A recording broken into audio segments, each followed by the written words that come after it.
ঢাকা সেনানিবাসের নিস্তব্ধতা কি তবে কোনো এক ভয়াবহ ঝড়ের পূর্বাভাস? মধ্যরাতের আধারে যখন শহরের মানুষ ঘুমে মগ্ন, তখন বঙ্গভবন আর ক্যান্টনমেন্টের করিডোরে বুনন করা হচ্ছে এক অকল্পনীয় নীল নকশা। আপনি কি জানেন যে সেনাপ্রধান 5ই আগস্টের পর দেশের ভাগ্য বিধাতা সেজেছিলেন? আজ তার নিজের ভাগ্যই ঝুলে আছে এক সরু সুতোয়। বর্তমান প্রধানমন্ত্রী তারেক রহমানের দাবার বোর্ডে এমন এক চাল চালা হয়েছে যাতে সেনাপ্রধান ওয়াকারুজ্জামান এখন নিজের ঘরেই কার্যত বন্দী। ক্ষমতার এই রক্ত হিম করা খেলায় আজ আমরা উন্মোচন করব সেই গোপন ফাইল যা কোনো মিডিয়া প্রকাশের সাহস পায়নি। আজ পর্দা উঠবে সেই মাস্টারমাইন্ড পরিকল্পনার যা বদলে দিতে যাচ্ছে বাংলাদেশ সেনাবাহিনীর ইতিহাস। কেন হঠাৎ করে সেনাপ্রধানকে সরিয়ে দেওয়ার এই রহস্য দানা বাঁধছে? আজ নিউজ বিডি লাইভে আমরা সেই সত্যটি ফাঁস করতে যাচ্ছি যা জানলে আপনার গায়ের লোম দাঁড়িয়ে যাবে।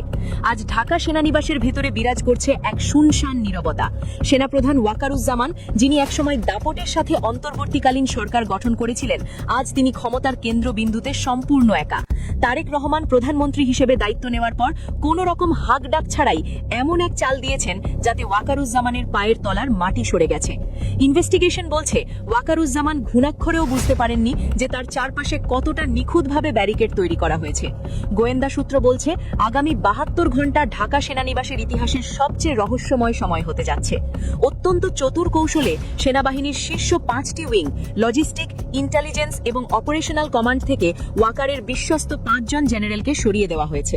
এটি কোনো সাধারণ রদবদল নয়, এটি হলো পেশাদারিত্বের ছদ্মবেশে এক বিশাল পর্দার আড়ালের ষড়যন্ত্র। তারেক রহমান এখানে প্রমাণ করেছেন তিনি একজন আসল ঠান্ডা মাথার খেলোয়াড়। ক্ষমতার আসল স্বাদ এবং এর প্রয়োগ কিভাবে করতে হয় তা এই এক চালেই তিনি বুঝিয়ে দিয়েছেন। সেনানিবাসের করিডোরে এখন কেবল কান পাতলেই শোনা যায় সেই ফিসফিসানি। কার নির্দেশে চলছে এই শুদ্ধি অভিযান? কার হাতে এখন আসলে চূড়ান্ত ক্ষমতা? অনেকেই প্রশ্ন করতে পারেন, শেখ হাসিনার পতনের পর যিনি দেশের হাল ধরেছিলেন সেই সেনাপ্রধান আজ কেন প্রধানমন্ত্রী তারেক রহমানের চোখের বালি হলেন? এর পেছনে লুকিয়ে আছে এক দীর্ঘস্থায়ী অবিশ্বাস। গত 5ই আগস্ট যখন ছাত্র জনতার প্রবল আন্দোলনে শেখ হাসিনার পতন হলো, তখন দেশের আইন শৃঙ্খলা ব্যবস্থা পুরোপুরি ভেঙে পড়েছিল। সেই সময় এই ওয়াকারুজ্জামান সামনে এসেছিলেন এবং ডক্টর মোহাম্মদ ইউনুসকে প্রধান উপদেষ্টা করে একটি অন্তর্বর্তীকালীন সরকার গঠন করেছিলেন। কিন্তু দেশের মানুষ এটা কখনোই ভুলে যায়নি যে এই ওয়াকারুজ্জামানকেই সেনাপ্রধান বানিয়েছিলেন স্বয়ং শেখ হাসিনা। আর এই পারিবারিক ও রাজনৈতিক সম্পর্কই আজ তার জন্য কাল হয়ে দাঁড়িয়েছে।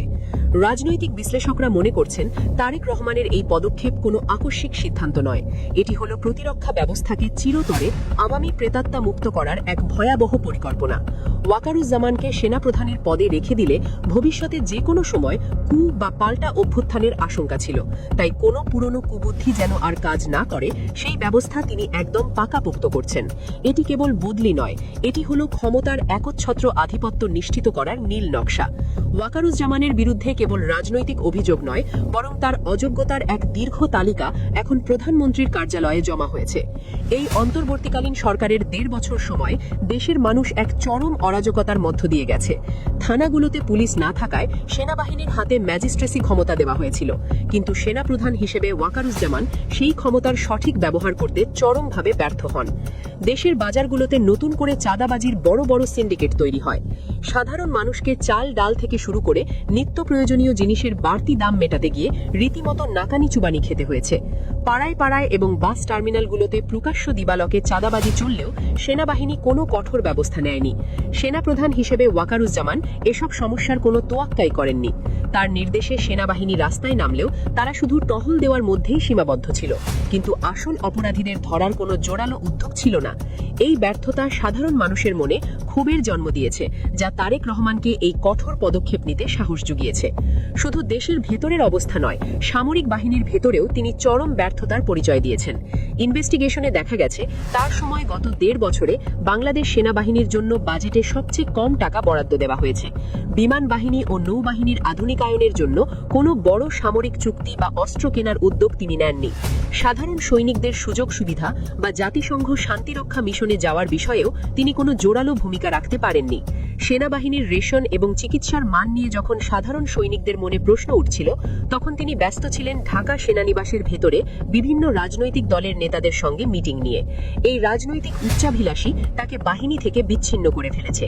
সাধারণ সৈনিকদের মনে চাপা ক্ষোভ তৈরি হয়েছিল যে তাদের প্রধান হয়তো দেশের প্রতিরক্ষার চেয়ে নিজের ক্ষমতা টিকিয়ে রাখতে বেশি আগ্রহী। এই ক্ষোভই এখন আগুনের মতো ছড়িয়ে পড়েছে সারা ক্যান্টনমেন্টে। প্রিয় দর্শক, ক্ষমতার এই অতল রহস্যের গভীরে যাওয়ার আগে সত্যের পক্ষে আমাদের এই লড়াইকে শক্তিশালী করতে এখনই সাবস্ক্রাইব করুন নিউজ বিডি লাইভ। আমাদের প্রতিটি ইনভেস্টিগেশন আপনাকে দেবে সেই খবর যা বাকিরা লুকানোর চেষ্টা করে। তারেক রহমান কেবল একজন রাজনীতিবিদ নন, তিনি নিজেকে প্রমাণ করছেন একজন তুখোর স্ট্র্যাটেজিস্ট হিসেবে। তিনি খুব ভালো করেই জানেন জনপ্রশাসন আর পুলিশ নিয়ন্ত্রণ করলেই ক্ষমতা সুরক্ষিত হয় না, আসল চাবিকাঠি থাকে সেনানিবাসের ভেতরে। বিগত 15 বছর ধরে যারা হাসিনার সুবিধাভোগী ছিল এবং যারা ওয়াকারুজ্জামানের মতো সেফ এক্সিট খুঁজেছিল, তাদের জন্য তারেক রহমানের বার্তা পরিষ্কার, কোনো আপোষ নয়। ভূ রাজনৈতিক বিশ্লেষকরা বলছেন তারেক রহমান চাচ্ছেন সেনাবাহিনীকে একটি পেশাদার বাহিনীতে রূপান্তর করতে, যেখানে কোনো একক ব্যক্তির রাজনৈতিক উচ্চাভিলাষ থাকবে না। তিনি জাতিসংঘ শান্তিরক্ষা মিশনে বাহিনীর সুনাম ধরে রাখতে এবং আধুনিক সমরাস্ত্র ক্রয়ের মাধ্যমে বাহিনীকে বিশ্বমানের করতে চান। আর এই পরিকল্পনার পথে সবচেয়ে বড় বাধা ছিলেন হাসিনার আমলে নিয়োগপ্রাপ্ত সেনাপ্রধান। ওয়াকারুজ্জামানকে বন্দী করার গুঞ্জনটি কেবল গুজব নয়, এটি আসলে এক গভীর শুদ্ধি অভিযানের অংশ। ক্ষমতার গদি এমন এক জায়গা যেখানে বসার পর তারেক রহমান প্রমাণ করছেন তিনি ক্ষমতার আসল ব্যবহার জানেন। কেন তারেক রহমান এই সময়কেই বেছে নিলেন? কারণ ভারতের সাথে বর্তমান রাজনৈতিক টানাপোড়েনের এই সময়ে সেনাবাহিনীর অভ্যন্তরীণ সংহতি তার জন্য সবচেয়ে বেশি জরুরি। সেনাবাহিনীর শীর্ষ পর্যায়ে এত বড় এক রদবদল হয়ে গেল, অথচ আপনি কি একবারও টিভির পর্দায় কোনো সংবাদ দেখেছেন? না, দেখেননি। দেশের বড় বড় পত্রিকা এবং টিভি চ্যানেলগুলো এক অদ্ভুত নীরবতা পালন করছে।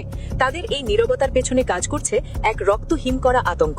মিডিয়া মালিকরা খুব ভালো করেই জানেন যে সেনাপ্রধানের পতন বা শীর্ষ কর্মকর্তাদের বদলির খবর প্রকাশ করলে তাদের লাইসেন্স মুহূর্তেই বাতিল হতে পারে। গোয়েন্দা সংস্থাগুলোর অদৃশ্য চাপ তাদের কণ্ঠরোধ করে রেখেছে। তারা কেবল সরকারি প্রেস রিলিজের অপেক্ষায় থাকে, কিন্তু সেনানিবাসের ভেতরের আসল সত্যটি জনগণের কাছে পৌঁছতে তারা চরমভাবে ব্যর্থ। এই ভয়ের সংস্কৃতি ভাঙতে নিউজ বিডি লাইভ আজ কাজ করছে। আমরা কেবল খবর দেই না, আমরা খবরের পেছনের খবরকে জনসমক্ষে নিয়ে আসি। কেন এই গণমাধ্যমগুলো এখন নিজেদের ব্যবসা বাঁচাতে ব্যস্ত? সেই প্রশ্ন কি আপনাদের মনেও জাগে না? তাদের এই নীরবতা কি আসলে কোনো বড় বিপর্যয়ের ইঙ্গিত? বাইরে থেকে যাই মনে হোক না কেন, সেনানিবাসের ভেতরে সাধারণ সৈনিকদের মধ্যে এখন আর কোনো লুকোচুরি নেই। জুনিয়র অফিসার এবং সাধারণ সৈনিকরা প্রকাশ্যে ওয়াকারুজ্জামানের নেতৃত্বে সমালোচনা করছেন। তারা মনে করেন হাসিনার লেজুরবৃত্তি করা একজন সেনাপ্রধান বাহিনীর সম্মান ধূলিসাৎ করেছেন। সৈনিকদের এই ক্ষোভকে পুঁজি করেই তারেক রহমান তার নতুন ঘুঁটি সাজিয়েছেন। নতুন 5 জন কর্মকর্তা যারা পেশাদারিত্বের দিক থেকে আপোষহীন, তারা এখন বাহিনীর চেইন অফ কমান্ড নিয়ন্ত্রণ করছেন। ওয়াকারুজ্জামান এখন কেবল নামমাত্র সেনাপ্রধান, যার ফাইল সই করার ক্ষমতাও এখন অন্যের ইশারায় নিয়ন্ত্রিত। ক্যান্টনমেন্টের সাধারণ সৈনিক থেকে জেসিও র্যাঙ্ক পর্যন্ত সবাই এখন পরিবর্তনের দাবি তুলছে। তারা এমন একজন সেনাপ্রধান চান যিনি রাজনীতির ঊর্ধ্বে উঠে দেশের সার্বভৌমত্ব রক্ষায় অবিচল থাকবেন। এই শুদ্ধি অভিযান কি তবে সেখানেই শেষ হবে, নাকি এটি কেবল শুরু? এই বিশাল ক্ষমতার খেলায় আরো কত বড় চমক লুকিয়ে আছে সেটাই এখন দেখার বিষয়। ইতিহাস সাক্ষী দেয়, যার হাতে বন্দুক থাকে ক্ষমতা তার কথা বলে, কিন্তু যখন সেই বন্দুকধারী জনগণের আস্থা হারায় এবং রাজনৈতিক নেতৃত্বের কৌশলের কাছে পরাস্ত হয়, তখন তার পরিণতি হয় ভয়াবহ। ওয়াকারুজ্জামানকে কি সত্যিই বন্দী করা হবে, নাকি তাকে এক সম্মানজনক কিন্তু নিঃসঙ্গ বিদায় দেওয়া হবে? তারেক রহমানের এই সেনা বুদ্ধি কি শেষ পর্যন্ত সফল হবে, নাকি ক্যান্টনমেন্টের ভেতরে কোনো পাল্টা বিদ্রোহের সম্ভাবনা আছে? এই বিশাল ক্ষমতার খেলায় আরও কত বড় চমক লুকিয়ে আছে সেটাই এখন দেখার বিষয়। গোয়েন্দা সূত্র বলছে আগামী 72 ঘন্টা ঢাকা সেনানিবাসের ইতিহাসের সবচেয়ে রহস্যময় সময় হতে যাচ্ছে। বন্দী ওয়াকারুজ্জামান কি পারবেন এই পরিস্থিতি সামাল দিতে, নাকি তাকে তার নিজের করা দাবার চালেই চেকমেট হতে হবে? ওয়াকারুজ্জামানকে যদি সত্যিই তার পথ থেকে সরিয়ে দেওয়া হয় বা তাকে শেষ পর্যন্ত বন্দী করা হয়, তাহলে তার জায়গায় কে আসছেন? কে হবেন বাংলাদেশ সেনাবাহিনীর মতো একটি বিশাল বাহিনীর নতুন প্রধান? তাই বিশাল ক্ষমতার খেলায় আরো কত বড় ঘটনা ঘটতে চলেছে সেটাই এখন দেখার বিষয়।